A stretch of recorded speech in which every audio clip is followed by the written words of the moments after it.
Hello, everybody. Welcome to another edition of Chat with the Chief.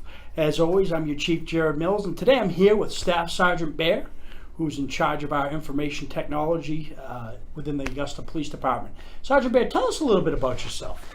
Well, I'm the Bureau Chief of Information Services for the Augusta Police, and what that means is I oversee the Bureau of Information Services, which includes the Records Department, the Dispatch, and our Property and Evidence section. Excellent.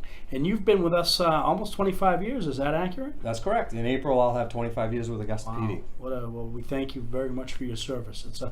That's a long period of time, Yeah. I'm sure. Appreciate that, Chief. All right. So today what I want to talk about is what are the things that comes up regularly when I'm either in the grocery store or I'm walking around town, and people will ask me on occasion, hey Chief, I called in a complaint the other day, and I never found out what happened. I called in, whether it be a traffic complaint or something along those lines. I called dispatch, and nobody ever called me back to let me know what happened.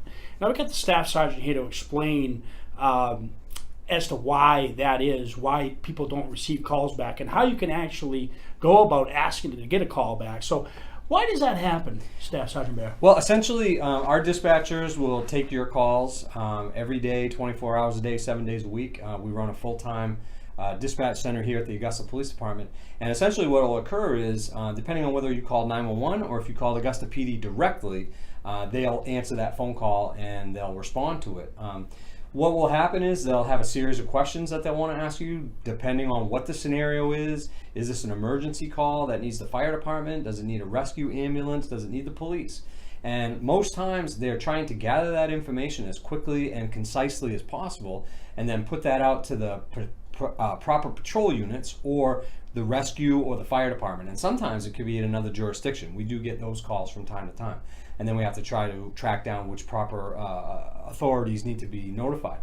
So when that's happening, our dispatchers are quickly trying to gather all the information and make sure that it gets out to the proper people so that they can respond. If you're requesting a phone call back, a lot of times that gets lost in the shuffle of trying to get all the information, make sure that we get the proper people sent to your location. And essentially, when the responding officers respond to the scene or the fire department responds to the scene, there's an assumption there that the instance is being handled, depending on what it is. Now, if you're simply calling about just a complaint that might involve, let's say, a barking dog complaint or something to do with parking violations or stuff like that, then what we would ask you to do is, if you would like to have a call back about what happened or what action was taken by the officer, certainly if you ask us to do that, we'll ensure that the officer that handled the issue will give you a call back. Yeah, that's a great summary of that, because it is. And what I always tell people is we handle anywhere from 150 to 250 calls in a 24-hour period. So unless you're asking for that call back, that's not going to happen on every one of those calls. We wouldn't have time. So yeah, and that's a big part of it, Chief, is the amount of calls that we take, the volume of calls that we take, and sometimes the officers on the road don't realize that dispatchers, there'll be two of them at any given time. Sometimes there's three working all at the same time. We'll all be on the phone fielding certain 911 calls. When that occurs, it's very difficult for them to either A, remember to make that call back if that's your request, or B, to think about the fact that they need to make another phone call after they've been taking so many phone calls. So I think that's sometimes a misconception. If you ask, and we'll do the best we can, we will try to call you back and give you some kind of an answer to what happened. And certainly nothing precludes you at all from calling back and doing a follow-up and asking that simple question. Hey, I called this complaint in, this was the scenario, this is the date and time. You tell me what happened there, and either the dispatcher will be able to give you a quick answer to what the outcome was, or they'll connect you to the right supervisor or officer who can. Outstanding. Just a better way to communicate. I appreciate that. The Right. final thought I have, we were discussing this earlier, is our social media platforms, Yeah. Facebook specifically.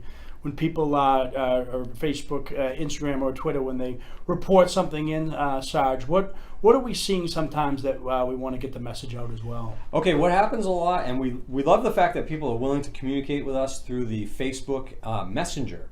However, we sometimes will see that the complaint that's being basically called in on the Facebook Messenger is something that should have an immediate response.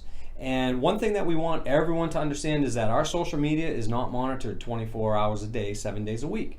That's why there's a disclaimer that pops up when you do leave us a message on the instant messenger to call us at 207-626-2370 or call 911 if this is an emergency that needs to have immediate response. The fact that people will reach out to us through social media is very important.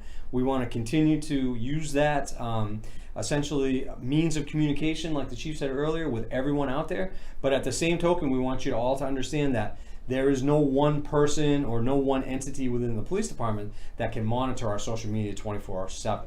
So that's why we encourage you, if it is an important enough that you need an immediate response, that you do call us. You can still instant message us, but do call us to tell us so we can have someone respond.